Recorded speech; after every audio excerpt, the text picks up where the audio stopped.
السلام علیکم ورحمۃ اللہ وبرکاتہ۔ کیا حال ہے ناظرین و سامعین؟ امید کرتے ہیں کہ آپ سب بخیر اور اچھے ہوں گے۔ میرے ننھے منھے پیارے پڑھنے والے بچوں، آپ بھی سب خوش ہوں گے اور اچھے ہوں گے۔ آئیے پڑھتے ہیں آج کا نیا سبق اور بہترین سبق، تختی نمبر 22، میم ساکن کے قاعدے۔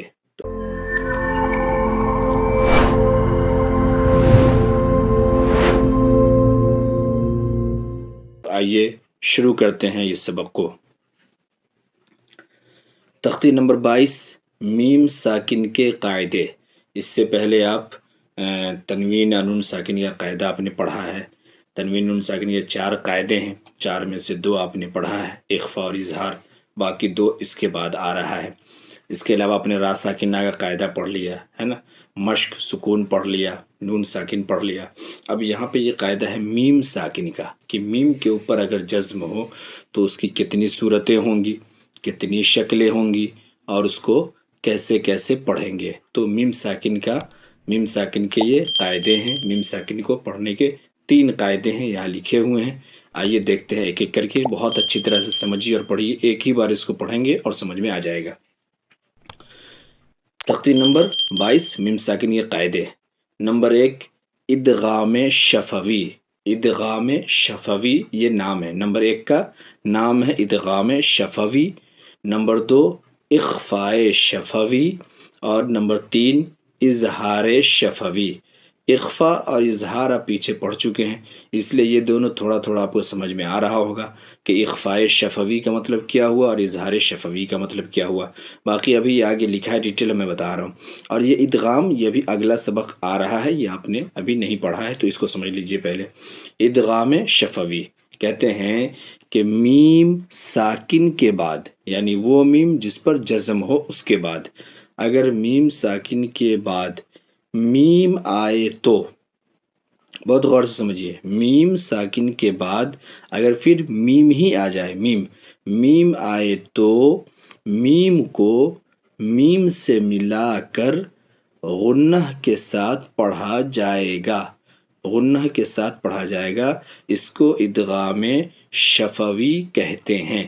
یہ ابھی ہم نیچے پڑھ رہے ہیں، اس کے اندر ڈیٹیل ابھی آ رہی ہے، اظہار کی، اخفاء کی اور ادغام کی، تینوں کی ڈیٹیل یہاں نیچے ابھی آ رہی ہے، پھر وہاں سمجھ میں آئے گی۔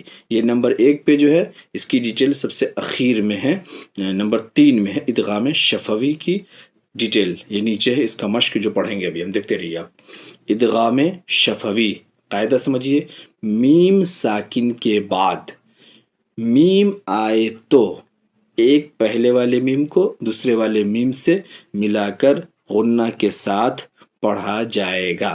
یہیں پہ ایک قاعدہ آپ اور سمجھ لیجئے، پہلا میم ساکن ہوگا اور دوسرا میم جو آ رہا ہوگا نا، اس دوسرے میم پہ تشدید ہوگی۔ ایک بات یہ بریکٹ میں آپ سمجھ لیجئے کہ کیا ہوگی، تشدید ہوگی۔ تشدید ہوگی تو ایک قاعدہ آپ سمجھ لیجئے، وہ ادغام کا ہی قاعدہ ہے، لیکن آپ اس کو سمجھ لیجئے کہ کہیں پر بھی پورے قرآن میں، پورے قاعدے میں جزم اور تشدید ایک ساتھ آ جائے، جزم بھی ہو اور تشدید بھی ہو، تو جزم اور تشدید ایک ساتھ آ جائے تو پھر ایسی صورت میں جزم والے کو نہیں پڑھتے ہیں، تشدید والے کو پڑھتے ہیں۔ یہ بات سمجھ میں آ گئی آپ کو۔ دوسرے یہ کہ اب اگر اگلا جس پہ تشدید بن رہا ہوگا، وہ تشدید والی حرف اگر میم اور نون ہے تو وہ نون میم مشدد ہو جائے گا، اور اگر نون میم مشدد ہوگا تو اس میں یہ غنہ یہ لازم ہو جائے گا۔ سمجھ گئے؟ اب سمجھیے آسانی سے یہ قاعدے کو۔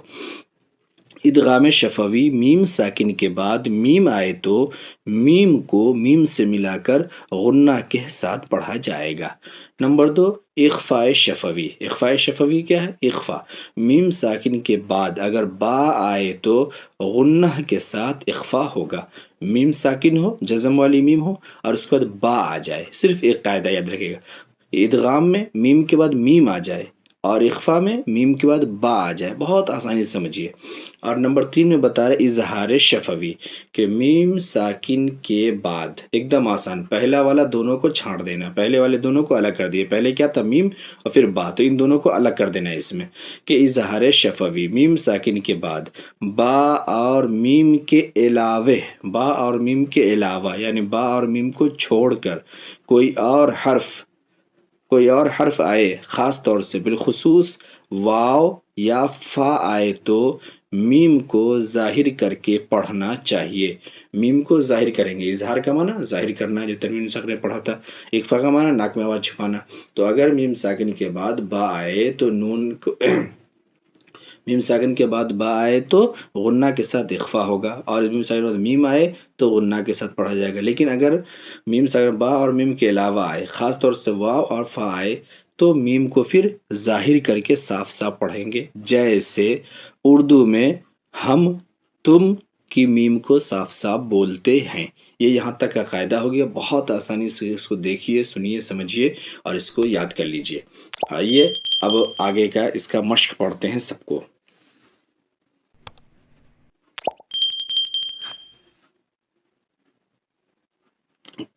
دیکھیے یہاں پہ پہلے جو مشق دیا ہے یہ سب سے آخر والے کا دیا ہے. قاعدہ میں سب سے پہلے نمبر، سب سے آخر میں قاعدہ کیا دیا تھا؟ اخفا، اظہار شفوی. اس اظہار شفوی کو مشق کو یہاں اس نے پہلے دیا ہے، جس میں اظہار ہوگا، ناک میں آواز نہیں جائے گی.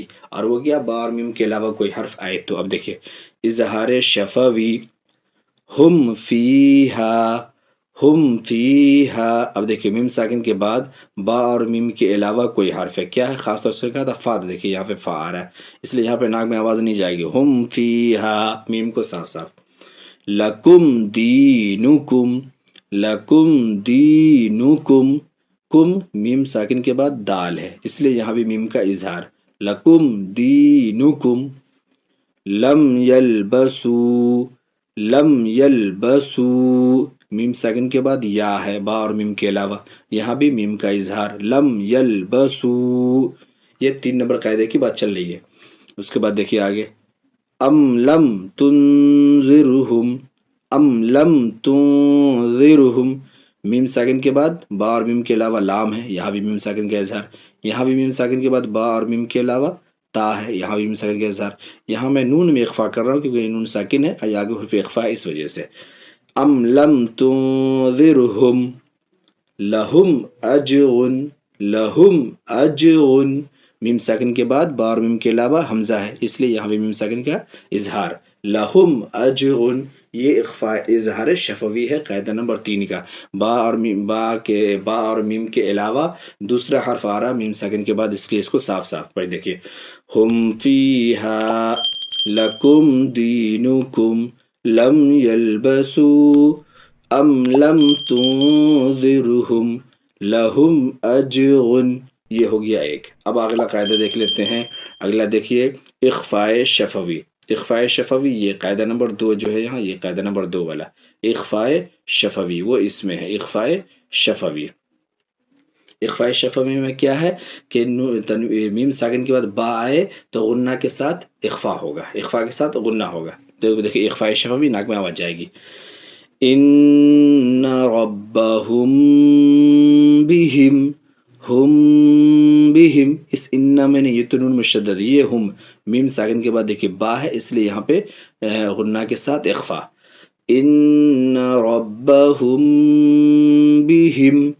آگے ترمیہم بحجارۃ، ترمیہم بحجارۃ.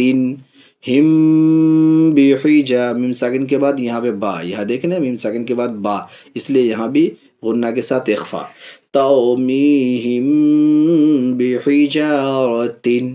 آگے وما ہم بمؤمنین، وما ہم بمؤمنین. میم ساکن کے بعد با، اخفاء شفوی. قاعدہ نمبر 2 میم ساکن کے بعد با ہے تو اخفاء شفوی یعنی غنہ کے ساتھ اخفا. وما ہم بمؤمنین. آگے فبشرہم بعذاب، فبشرہم بعذاب. میم ساکن کے بعد با، یہاں بھی اخفا کے ساتھ گنہ. آگے دیکھیے بہت صاف صاف اس کو سمجھیے. ایک بار اس کو ایک بار اور دیکھ لیجیے پہلے، پھر اس کے بعد اخفاء شفوی. ان ربہم بہم ترمیہم بحجارۃ وما ہم بمؤمنین فبشرهم بعذاب. اب آ گیا یہاں پہ ادغام شفوی. کون سا؟ قاعدہ نمبر 1 والا. یہ جو قاعدہ نمبر 1 میں تھا ادغام شفوی، کیا میم ساکن کے بعد میم آئے تو میم کو میم سے ملا کر غنہ کے ساتھ پڑھیں گے. اس کا ایک قاعدہ میں نے ابھی آپ کو اور بتا دیا، سمجھا دیا تھا کہ میم ساکن کے بعد اگر میم آئے تو پھر پہلا میم میں جزم، دوسرا میں تشدید. جزم والے کو نہیں پڑھیں گے، تشدید والے سے ملا کے پڑھیں گے. اور اگر میم میں تشدید ہو جائے تو نون مشدد میم مشدد پہلے پڑھ چکے ہیں، لیکن یہاں پہ یہ جو قاعدہ ہے یہ ادغام کا ہے، یہ ادغام شفوی. دیکھیے الیکم مرسلون، آیت کریں گے الیکم مرسلون، غل نشان ہے آیت کا، اس لیے آپ اس کو آیت کر دیں گے. تو یہاں دیکھیں میم ساکن کے بعد پھر میم آ گیا، اس لیے اس میم کو اس میم کے ساتھ ادغام کریں گے. میم کو میم سے ملا کر بولیں گے اور غنہ کے ساتھ بولیں گے. دیہاتی قاعدہ میں یہ میم ہٹ جائے گا، اس میم میں تشدید، تو اس کو غنہ کے ساتھ بولیں گے. الیکم مرسلون لہم ما یشاءون. یہاں مد متصل، یہاں میم کا میم میں ادغام، غنہ کے ساتھ ادغام شفوی. لہم ما یشاءون، آیت کر کے جزم بنا دیں گے قاعدہ نمبر 1 کے تحت. فی قلوبہم مرض، فی قلوبہم مرض فہم معرضون، فہم معرضون، آیت کریں گے. یہاں پہ دیکھیں میم ساکن کے بعد میم، اس لیے یہاں بھی اخفا، یہاں میم ساکن کے بعد میم، یہاں بھی اخفا، یعنی ادغام شفوی غنہ کے ساتھ پڑھیں گے. غنہ ہوگا دونوں میں، میم مشدد، یہ بھی میم مشدد. تو سمجھے قاعدہ، پہلا اظہار شفوی یہاں پڑھ دیا، پہلا اظہار شفوی یعنی میم ساکن کے بعد با اور میم کے علاوہ ہے تو صاف صاف جیسے ہم فیہا لکم دینکم لم یلبسوا ام لم تنذرہم لہم اجر. دوسرا اخفاء شفوی، میم ساکن کے بعد با آئے تو ناک میں آواز چھپا کے پڑھیں گے، اخفاء کے ساتھ غنہ بھی ہوگا. ان ربہم بہم ترمیہم بحجارۃ وما ہم بمؤمنین فبشرہم بعذاب. اور تیسرا قاعدہ نمبر 1 میں جو وہاں لکھا ہوا تھا وہ بلا ادغام شفوی، صاف صاف ادغام شفوی یعنی میم ساکن کو میم کے ساتھ ملا کر کے غنہ کے ساتھ. الیکم مرسلون لہم ما یشاءون فی قلوبہم مرض فہم معرضون. تو پیارے بچوں، امید کرتے ہیں کہ میم ساکن کا قاعدہ آپ تمام نے سمجھ لیا ہوگا. اس کو اچھی طرح سے 1-2 بار پڑھیے اور ریویژن کیجیے، بہت اچھی طرح سے یہ یاد ہو جائے گا اور پڑھنا آسان ہو جائے گا. یہ بہت مشکل قاعدہ نہیں، یہ بہت ایزی ہے. میم ساکن کے 3 ہی قاعدے ہیں. آج کے سبق میں بس اتنا ہی، پھر پڑھتے ہیں اگلا سبق. تب تک اپنا خیال رکھیے اور خوش رہیے. اللہ حافظ.